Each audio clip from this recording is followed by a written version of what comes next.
অনেক সাধনার পরে আমি পেলাম তোমার দেখা।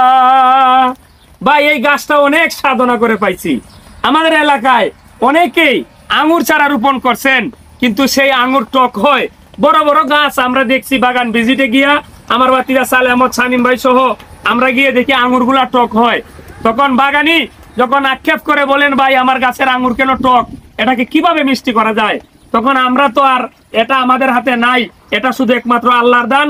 কোন গাছের ফল টক হবে, কোন গাছের ফল মিষ্টি হবে, তারপর আমরা পরীক্ষা নিরীক্ষা করে আমাদের কাছে যে জিনিসটা লাগছে, আমার সামনে যে গাছটি দেখতে পারতেছেন বাইকুনুর জাতের যে আঙ্গুর গাছ, এই আঙ্গুরটা 100% পরীক্ষিত মিষ্টি হবে। তাই আপনাদেরকে বলবো, এই বাড়ির পাশে ঘরের আঙিনায় কিংবা ছাদ বাগানে একটা বাইকুনুর জাতের আঙ্গুর গাছ রোপণ করবেন এবং মিষ্টি আঙ্গুর নিশ্চিত গ্যারান্টি দিয়ে বলতে পারি এই গাছ থেকে খেতে পারবেন। সবাই ভালো থাকেন, আল্লাহ হাফেজ।